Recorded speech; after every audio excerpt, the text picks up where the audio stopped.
right. And now I am going to ask the panelists here to tell us a little bit something interesting about themselves. And we'll start with Eric because, oh my gosh, you have a lot of things to choose from, it sounds like, from our pre-call activity.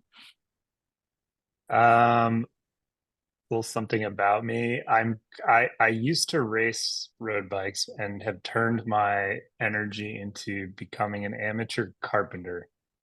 So I'm currently building a set of chairs for my new backyard. Lisa? Well, I am also an amateur carpenter. I love woodworking. But I will say an interesting fact is I've taken two round the world year-long sabbaticals in my life. So Amazing. Kate? All right. I, like Eric, like cycling, but I don't know if this is a death wish, but over New Year's, I'm going to learn how to kite surf. So if anybody has recs on kite surfing in Mexico, please let me know because, I need help. I'm a little terrified. That's amazing. My weird COVID hobby, I now make dioramas. It is not on, it's a very odd, it's probably my weirdest thing I picked up over. yeah, our COVID hobby was brewing, which was a terrible combination with the fact that the gyms were closed. So we were making beer and wine while the gyms were closed. It was just a bad idea. That's what I wondered with all the bread. I'm like, so many carbs, so little time in the gym. All right, I'm seeing the numbers stabilize a little bit. So Kate, I'm going to kick it over to you and I will put you guys on spotlight so I disappear in the background. Awesome. Thank you, everybody. Super excited to be here. We're here because usage-based pricing, quoting, billing, and everything in between is a hot topic. And we're going to be talking about, what are the things execs are asking for? Why are boards pressuring you to do it? How can you operationalize it end to end? And I'm the co-founder of new.io. We are actually an engine that does quoting, subscription management, billing with extensions into product-led growth motions. And we're also on platform on Salesforce, but also we're an extremely robust usage billing engine. So this is near and dear to my heart. And I'm joined here with Lisa Kelly, who's experienced many different usage models as a RevOps leader at TalkDesk, LogMeIn, Canto, and Nice in Contact. And then Eric Portugal Welch, who is currently at Deputy, but he's X5Tran and Demo Stack. So the two of them are going to share their wealth of information of wrangling usage models over the years and really just dive into it. So hot takes to start out with, as I love to start here, is Lisa, what's your hot take on usage-based pricing? Anything and everything. Sorry. Gosh, it is such a huge topic. And I will say that no matter how much you think you've thought of everything related to putting usage-based pricing into your product, no matter how much you think you've thought of it, you haven't thought of everything because there's just so much. Eric, what about you? Oh, hot take. It is a nightmare for sales reps to sell usage-based pricing if not done well. All right. These are just two of the things we're going to jump into, but I'm going to use slides for this talk and we're going to dig into these things. We're going to do a little bit of an intro to start. So I'm going to share my screen and jump into it. So think of this as your guide, your top level guide to usage-based pricing and billing, expansive across the whole chain. We're not just talking about it being a finance problem. And in fact, usage-based pricing is not a billing challenge. That would be the thesis of this entire conversation, as Lisa and Eric just alluded to.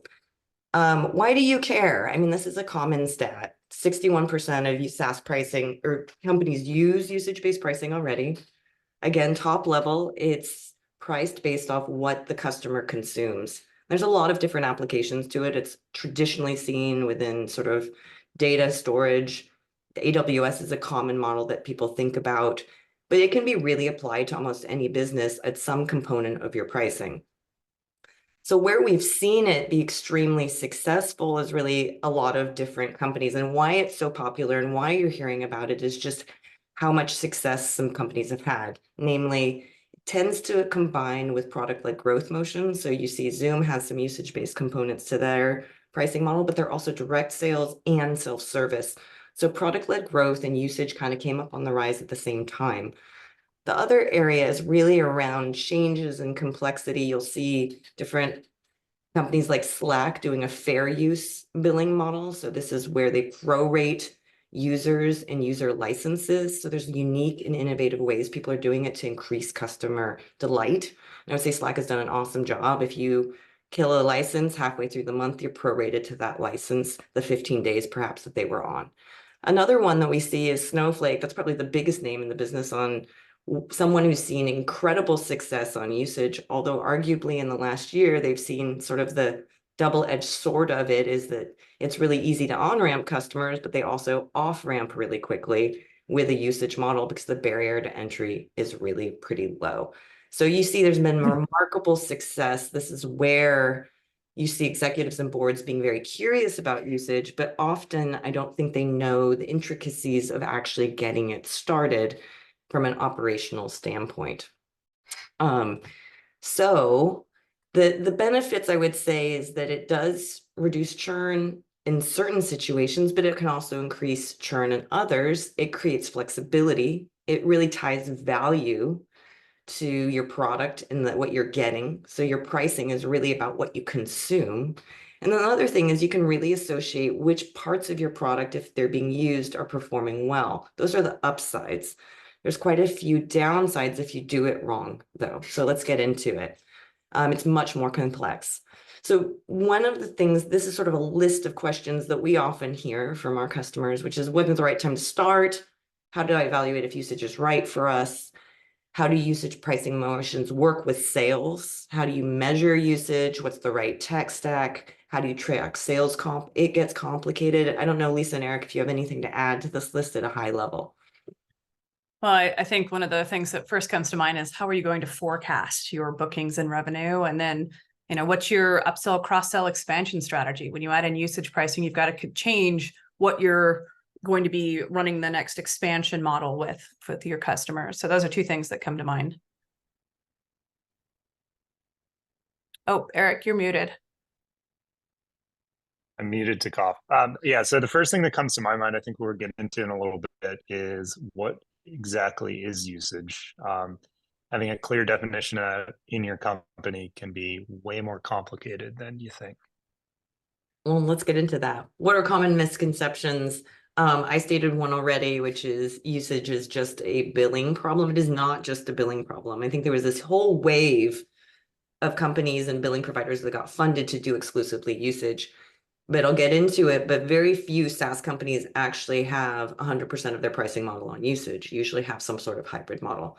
It's also doesn't take into consideration the front end of the house, which is the sales side, and how do you configure and price, quote, usage. So there's a lot of different considerations.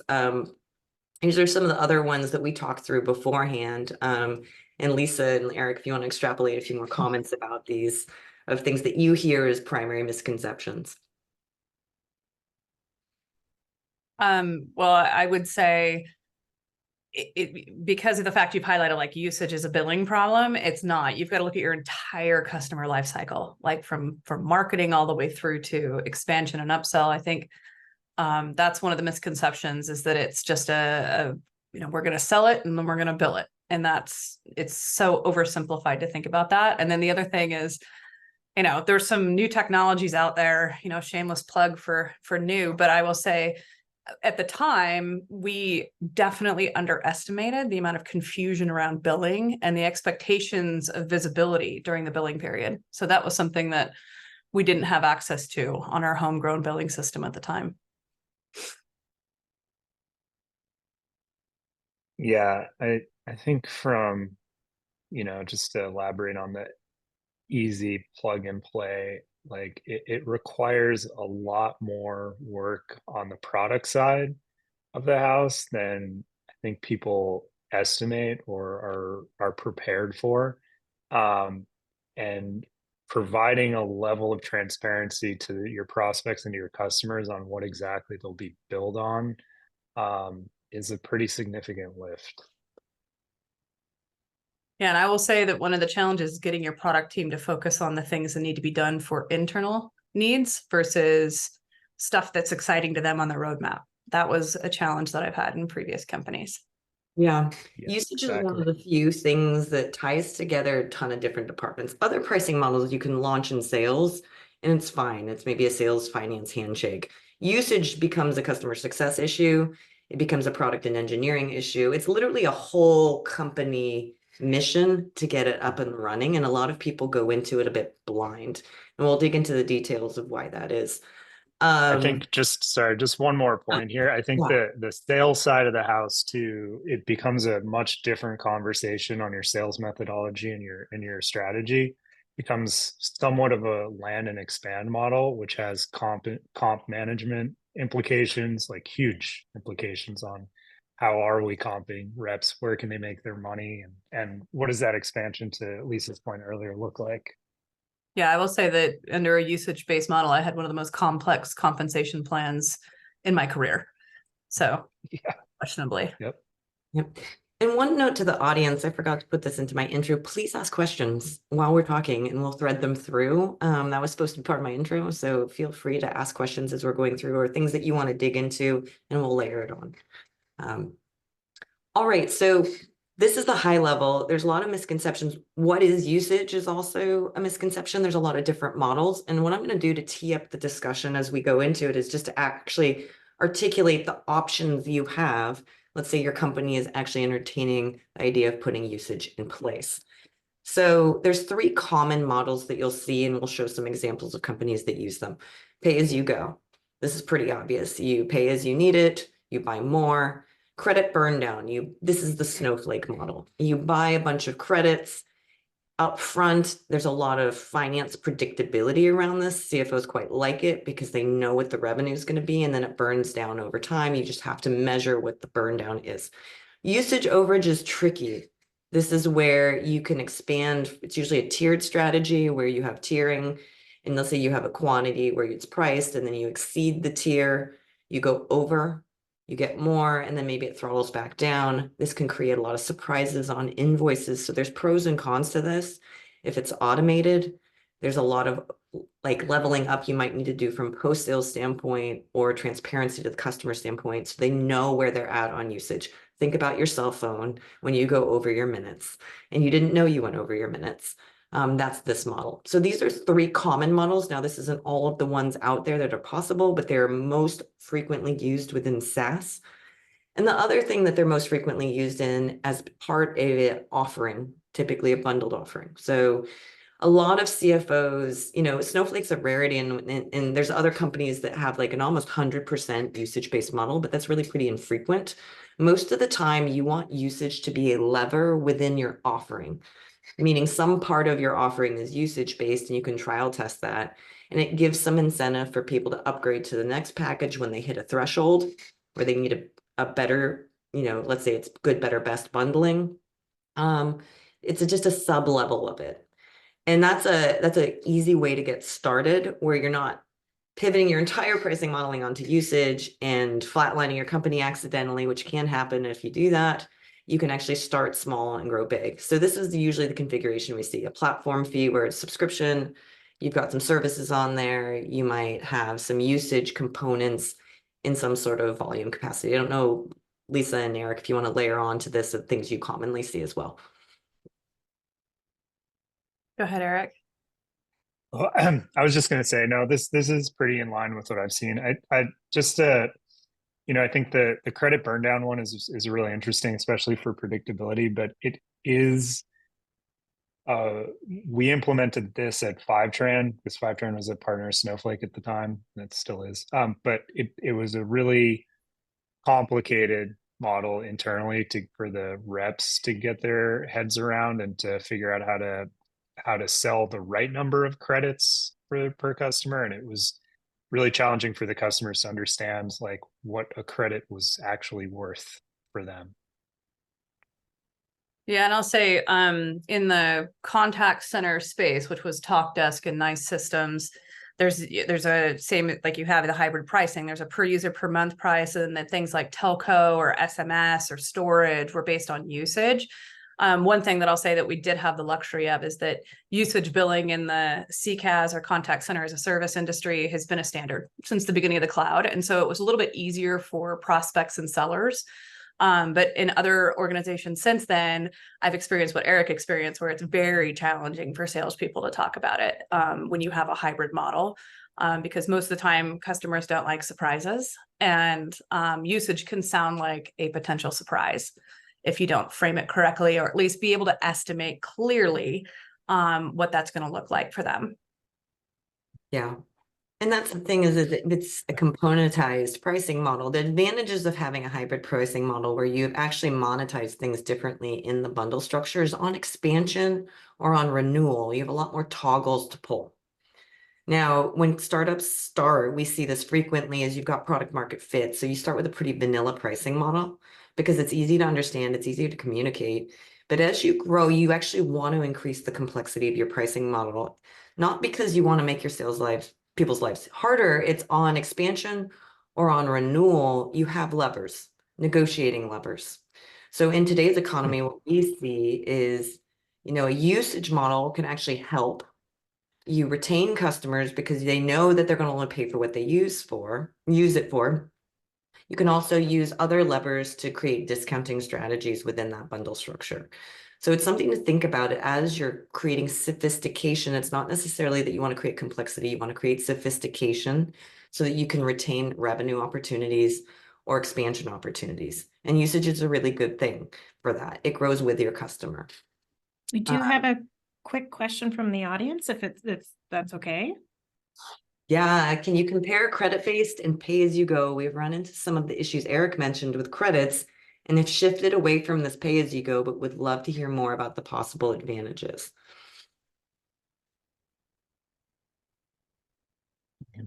Sorry, I have to read this again. The brain doesn't work so well right now. So it sounds like you shift away from credit burn down, which was the upfront cost, to pay as you go. I think that I'm interpreting this as what are the advantages of credit burn down as opposed to pay as you go? So I'm going to assume that's the answer. And if it wasn't your question, please clarify. Okay, if that's the question, I think the credit burn down gives, I think to Lisa's point earlier, it gives more predictability in the revenue for finance. And then from a rep perspective and a selling perspective, you have more levers in terms of selling bulk credits and giving discounts that way. One of the challenges is if you don't have credit transparency and burn down transparency in some sort of portal for your customer to see, it becomes a huge shock when they run out of credits and don't know where they've gone to. But if done right, and you have at least a good amount of usage history in your product and understand what volume of credits you should be selling to different tiers of customers, then it can work really well. Personally, I do prefer the pay-as-you-go and the usage overage from a selling perspective. And I'll say most of my experience was with pay-as-you-go, but I mean, with the credit burn down, it's that predictability as well as being able to see what they purchase versus what they use and use that as a churn measure. So there's some advantage there. But the other piece of it, to Eric's point, we talked about comp a few times, the pay-as-you-go model. If you're commissioning based on something that is actual billing, which some companies do, it can create a real issue because one month they might have a big check and the next they don't.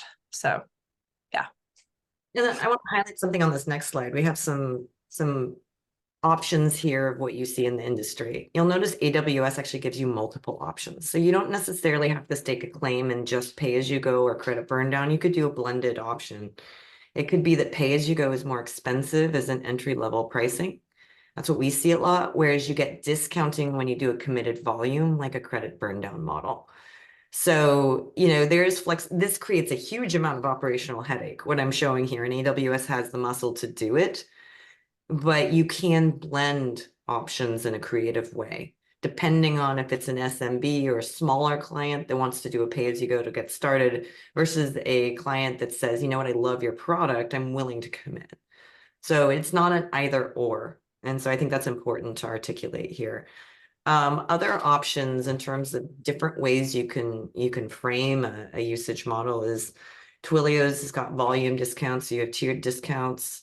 So the more you consume, the less it gets. Again, committed use discounts. That's really, really helpful. And then DocuSign is a very different flavor of a company. We threw this on the slide because they actually have a starter SMB package with a throttle that says you can get started self-serve, but you hit a limit on the amount of envelopes that you get to send. And that forces you up into an upgrade path. So there is a really neat way of using usage-based pricing for the low end of the market, which is how DocuSign has used it.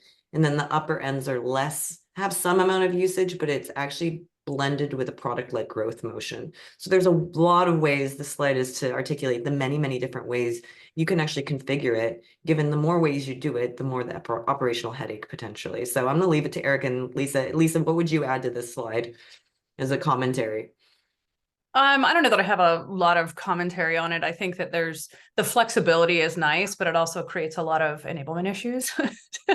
I think, we've hit that multiple times, but I think ultimately having the different models and, the advantages for the client tend to become very operationally heavy.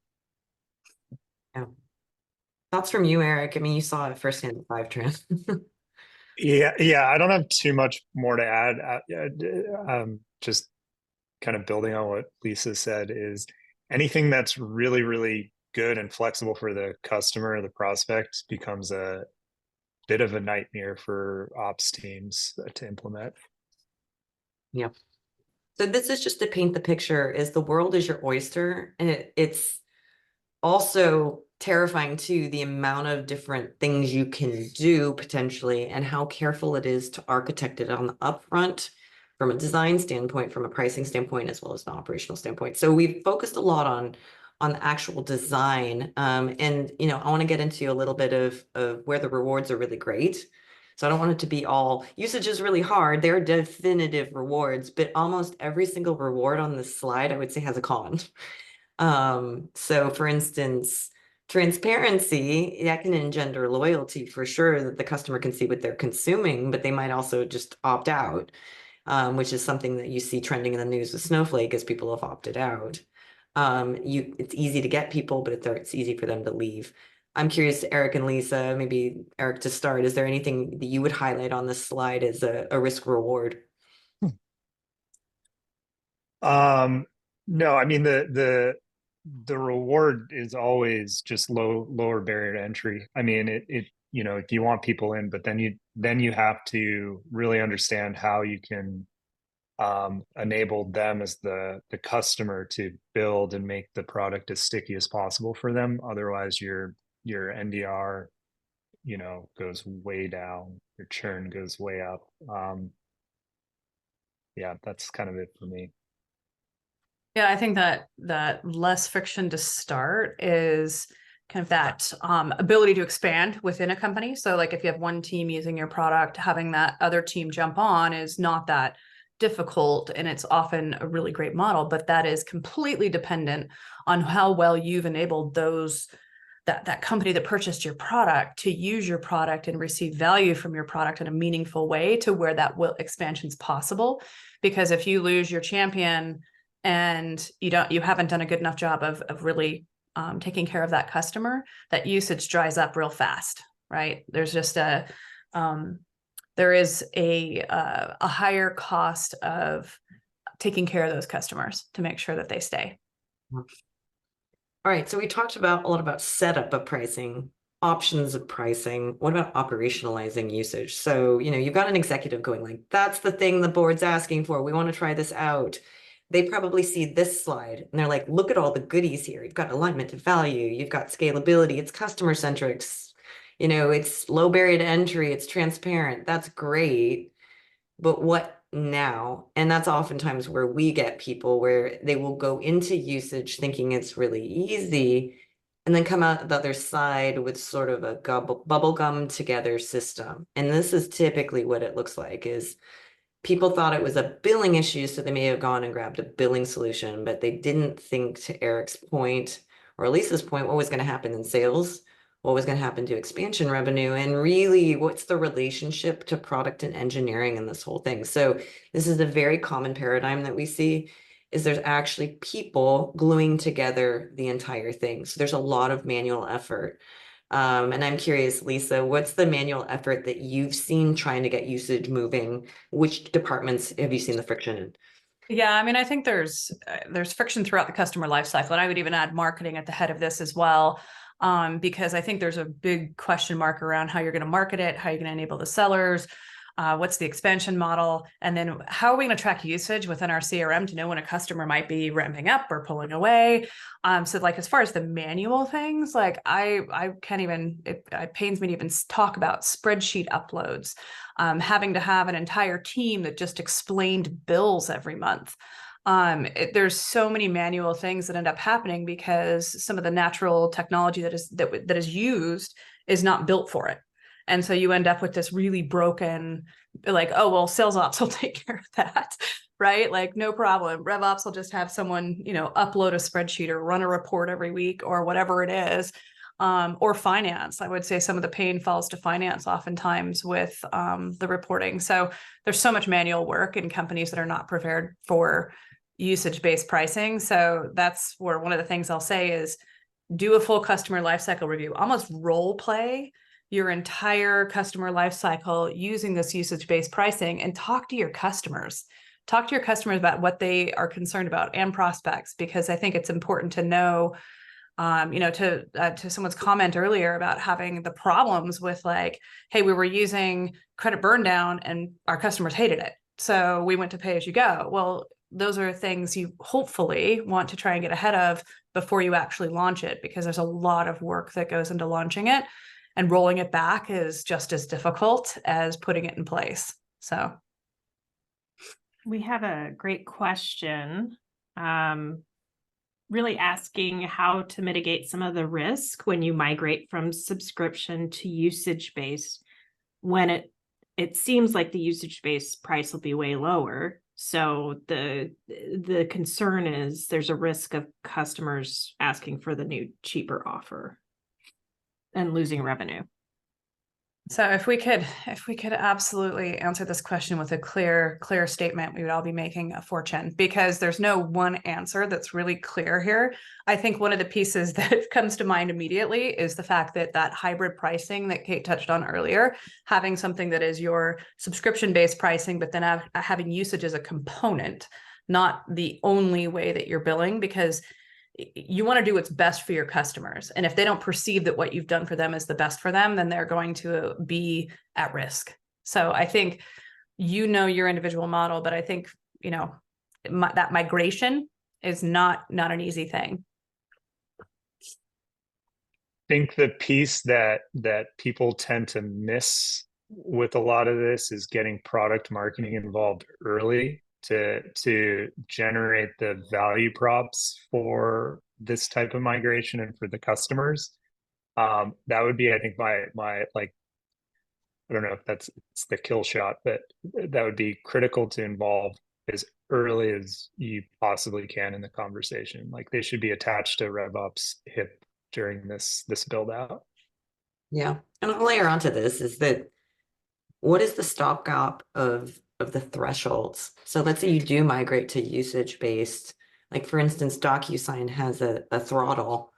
It's you only get up to X amount, and then you have to buy more. So you have to really know your customer behavior really, really well on how they consume your product to say whether the key inflection parts are where you're going to monetize it differently, or adjust it, or push them into committing to a platform fee. So you can use usage as a starting point, but it doesn't have to be the end point. So you could do a blended usage to subscription model if you wanted to.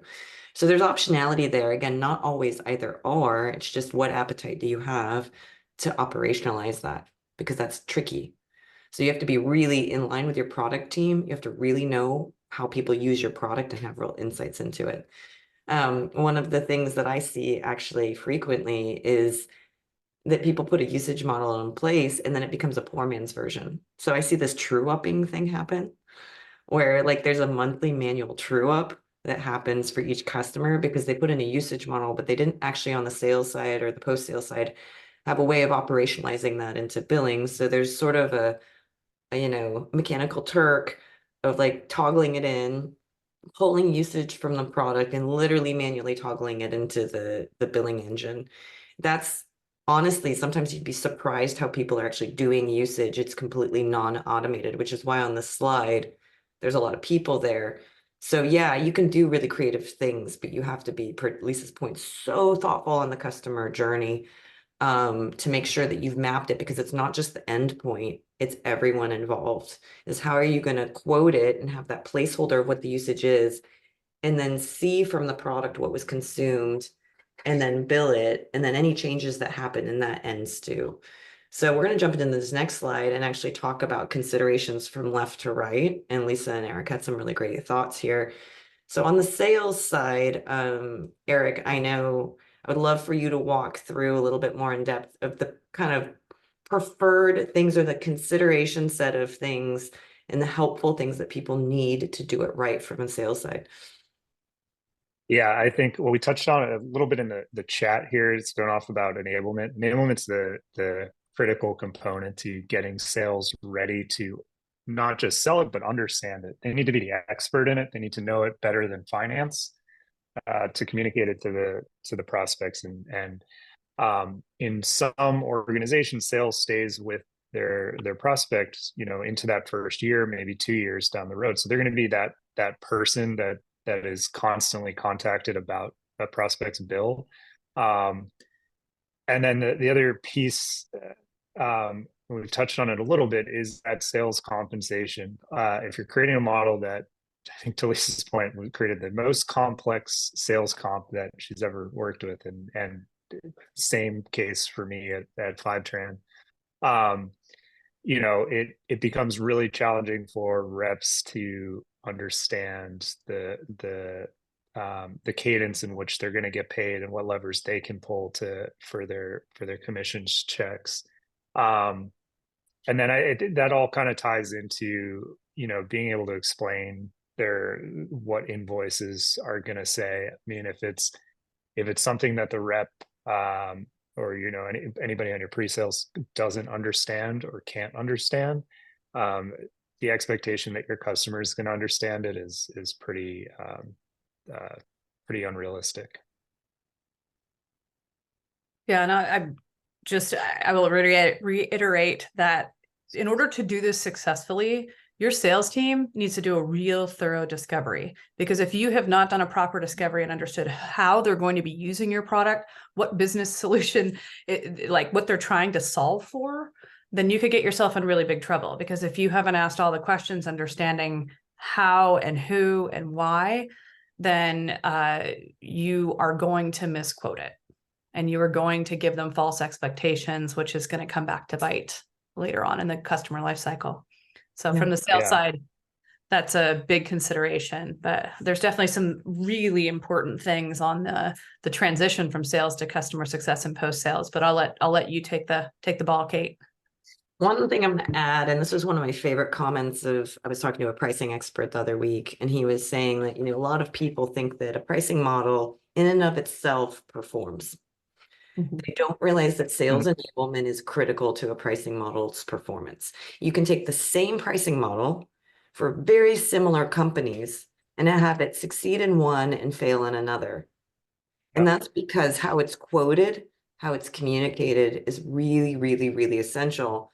And that's where I would say having quoting that ties to your billing into your usage, or you could do an invoice preview, which is something that we do, enables the sales team to actually be able to sell usage in a way that's coherent without those surprises. And so that dovetails into the CS side of the house, which is really, how is the customer tracking against usage and that transparency issue?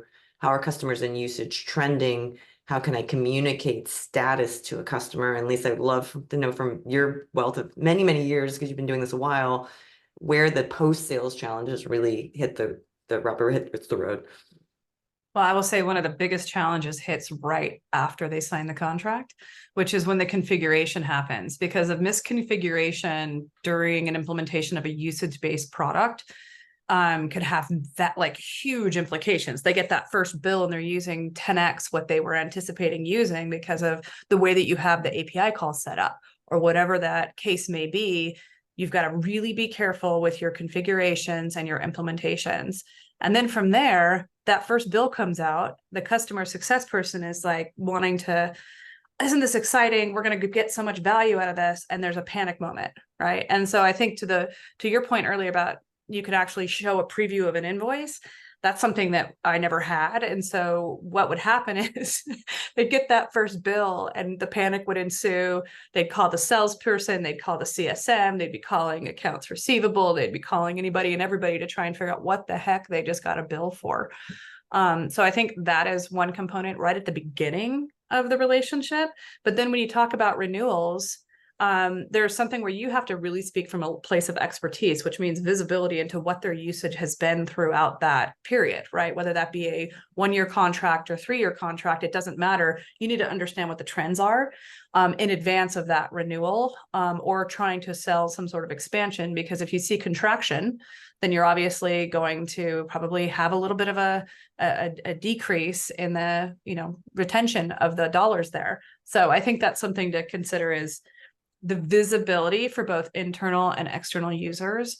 You can't have enough. You can't have enough transparency when you have usage-based pricing. Yeah.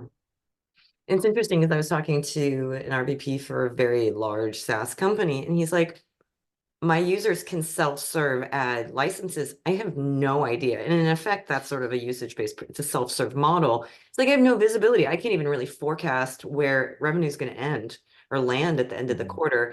And that's very atypical when you have a disconnected usage-based billing system from a quoting system or a subscription management system that the front end of the house doesn't have access to.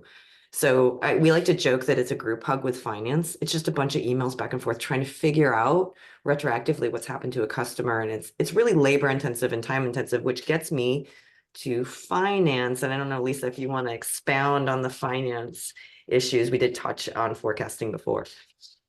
Yeah, I think forecasting is the first one that comes to mind, is because when you're looking at a usage-based model, you don't know what's going on with your customer in the next month. And so when you say I'm trying to predict revenue that in the future, you don't always know, especially when you're in a hybrid model. The other piece is, revenue becomes very different in a consumption model, because looking at that trajectory can be very helpful, but at the same time, it doesn't make any guarantees, right? So a lot of people use a proxy metric to be able to look at and forecast revenue. On the booking side, it depends on how you recognize the booking, right, for usage, because that's, again, tied back to the compensation, where I've had comp plans where they did not recognize usage as a commissionable event until it actually billed. And so that, again, that complexity where finance has to report back to the commissions team or the ops team, usually, to be able to say, this is what's payable. You end up with a lot of really interesting problems within finance, between all the things we've talked about, forecasting, rev rec, any of it. But forecasting on the booking side for ops is very challenging as well. Eric, anything to add on finance, the hellscape of finance for usage? The hellscape of finance. No, I think Lisa's summed it up really nicely. They're usually the recipients of poor usage practices on the front end, because if you didn't set up the operations, it's finance that's really doing the operations of usage. One of the things I want to highlight here is, if you were to go up market and give custom terms on your usage-based pricing, think about that. That's at a quoting level, and then someone has to automate that through. So the ante ups the bigger your accounts get. Let's say you do a multi-year deal with custom terms. How in the world do you operationalize that if your quoting has nothing to do with your billing? So there's no continuity of the data structures between the two, and you're literally toggling these in. So Lisa lit up when I said that, so I feel like she has something to add there. I will, the company shall remain nameless, but I will say that there was a lot of custom terms that had gone on in early stages of a company. And There was a financial analyst that blew up one day and just said, I'm really sick of these one-offs and how I have to manually calculate over 400 customers. And she mentioned it in an exit interview. And that was when the problem really became known, because really there was a financial analyst sitting in finance whose full-time job was just to manage custom-based usage pricing, because they had to take the usage, calculate it against the custom terms or the custom discounts based on usage, and then spit it back out for billing. And then they would provide a spreadsheet to billing, and then billing would have to parse that together. I mean, it was insanity what was going on, but it really didn't come to a head because no one knew about it. They just hired this financial analyst when they put it in place, and this poor person was just miserable and left the company because of this issue. So that's why I was just thinking back to this person, and she was awesome. So I felt bad when she left. It's a very common thing. I'm going to jump into products and engineering because it's going to tie to the question that someone just asked that's really, really important. In products and engineering, I would say the right hand of the side of the screen is typically where everybody fixates, which is how are you going to collect and meter usage? And then how do you invoice it? But it excludes the entire left half of the screen in terms of the flow. And the reality is your revenue flow starts all the way, per Lisa's point, in marketing, and it flows all the way to finance.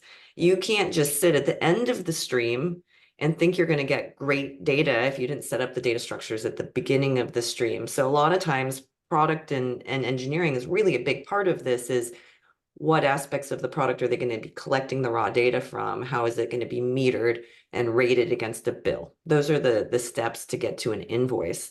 It's you can't just pull the usage. You actually have to rate it against what your pricing model is.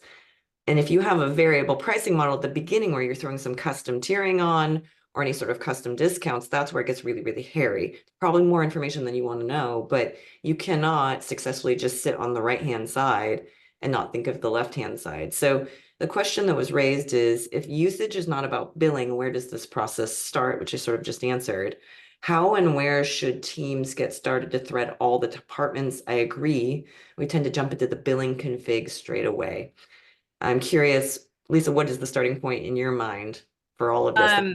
The starting point is to make sure you have a clear customer lifecycle mapped, and then think about the considerations throughout the entire process, because you need to know, how are you going to market this new usage-based pricing? How are you going to enable your team, not just from a training perspective, but actually with tools that will help them understand how they can talk about the product and what that usage component is, as well as the why. Why is the usage important, right? Because usage can be like a, your board says, oh, we should go to usage-based, right? And then everyone's like, okay, we'll go usage-based, but nobody knows the why. Why are we doing this? And why is it advantageous to our customers? Because that's really what it comes down to if you want to really sell this. Yeah. Eric, what are your thoughts on this? And I just threw up another slide. This is by just the tip of the iceberg of all the considerations that Lisa's talking about. You could throw on way more than this, but these are all the pieces you better know before you get into it on how they're going to work in terms of the customer lifecycle. Yeah, if I could sum it up with the people you want in the room at the start of this conversation, it's going to be it's going to be something along the lines of product management, who are going to be responsible for the data points collected and building out what usage actually looks like. It's going to be somebody from RevOps, product marketing. If you're lucky enough to have change management or transformations as part of your team, then somebody in there, as well as enablement, and then sales leadership. That's, I think, the core team I would start with. And a lot of it's mapping that customer journey. So what is the expansion motion you have? What are you going to upsell in terms of add-ons? What are the renewals? What analytics do you need?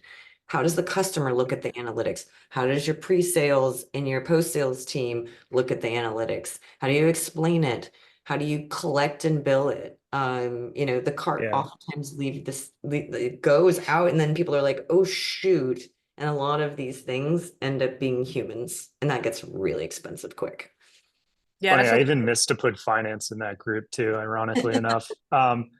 The piece there, Kate, too, is that when we built out usage at Fivetran, I think we had 2 product managers involved. One who is focused on internal pieces of the product, and one was focused on external pieces of the product, because we had to build out dashboards for the customers to see their credit burn down, as well as internal mechanisms for us to see as well. Quick Yeah. 10-minute warning. Sorry, guys. Okay, really quick, I'll just say Eric brought up change management as part of that process. I will say, do not undertake this without a singular project manager or owner, because you will end up with disparate siloed problems. And so if you don't have someone looking horizontally across your company during this process, you will run into trouble, because if you just have your RevOps person looking at RevOps issues, your finance person looking at finance issues, but no one to bring them all together and see how they interact and where they meet, you're going to have a challenge. So yeah.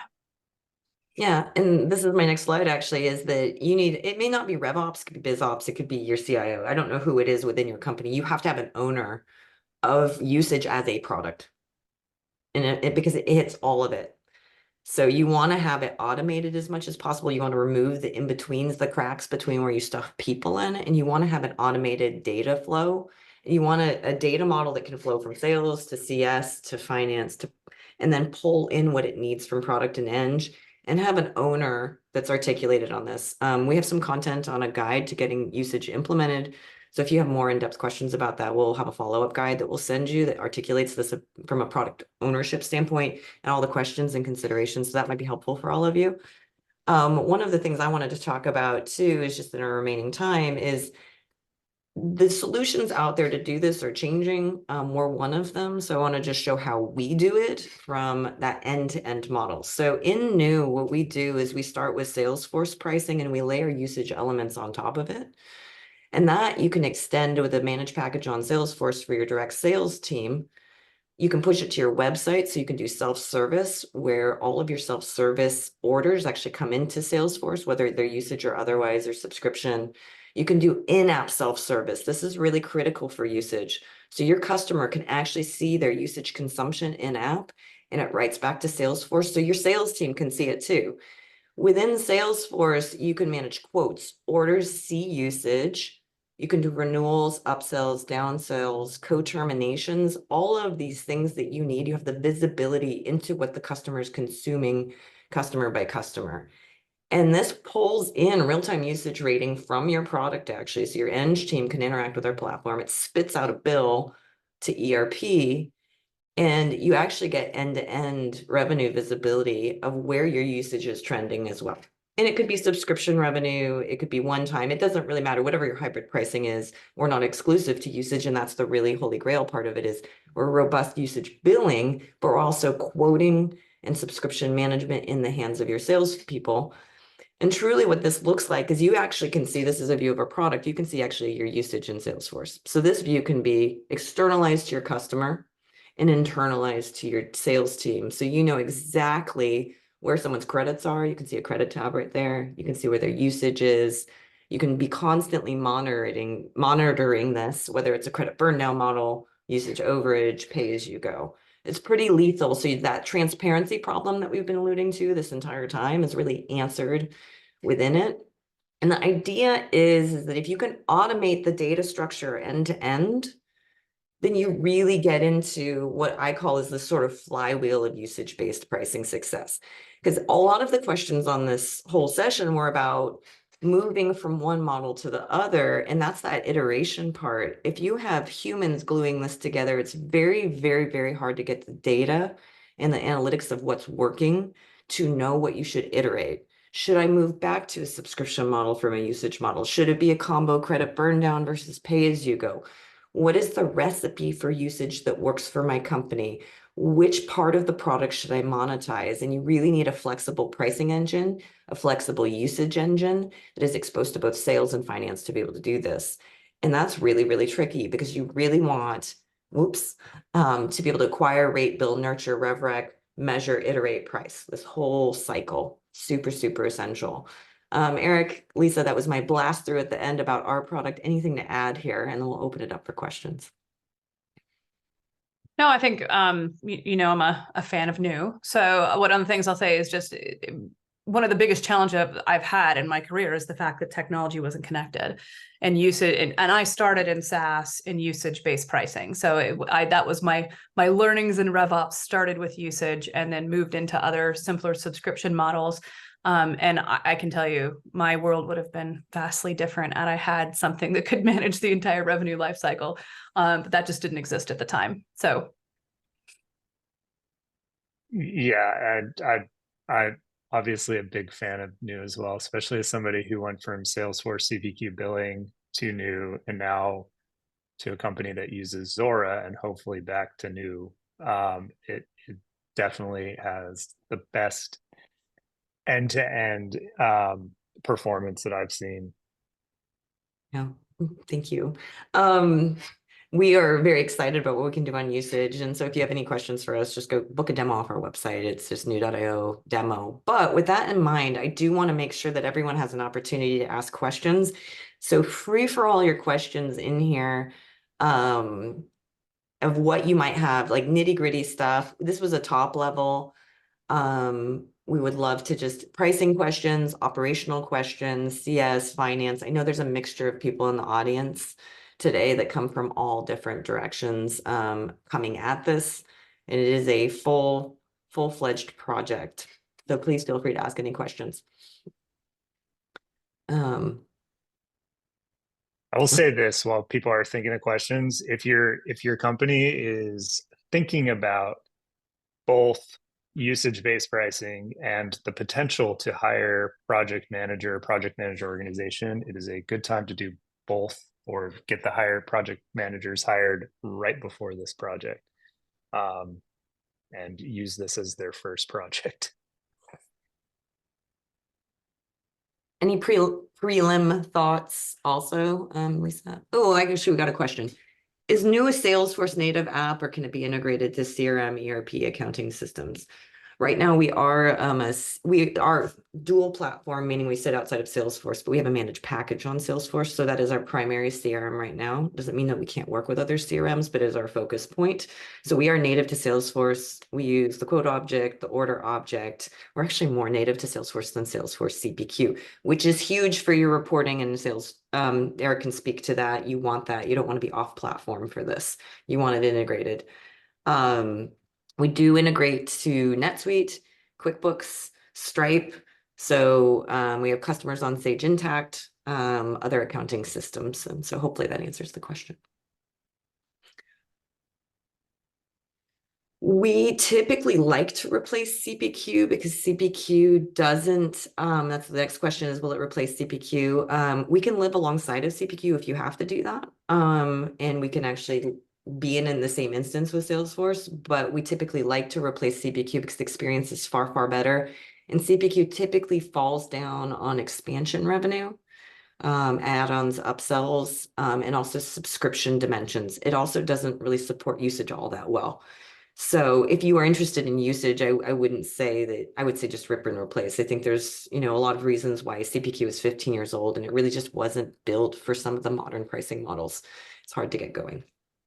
All right, next question. When considering the product side, how would a tool like New bring in usage data from the product? Would the product need to have an API to give that tool data to a tool like New? You can do it. You can run before you. You can walk before you run. Pardon me. We do hook into APIs, but you can do CSV upload, which is what a lot of companies choose to do. So if you don't have those APIs built out in your product, you can just do an upload in our backend. So you can do it the manual way, and then as you progress and mature, you can actually just hook up the APIs to us. So we like to create flexibility. You can connect it through Salesforce too, right, Kate? Like if you're using a census or other like segment or something. Yeah, we're using a lot of Salesforce capabilities. There's many ways in which you can do it. API and the upload is the typical one. When considering the product side, would a tool like, oh, that's the one I just answered, sorry. Getting lost in the questions, I'm going to click through. Any other last questions in our last couple minutes? See, we had a hand raise, but if folks could use chat or Q&A, we'll get to your questions there.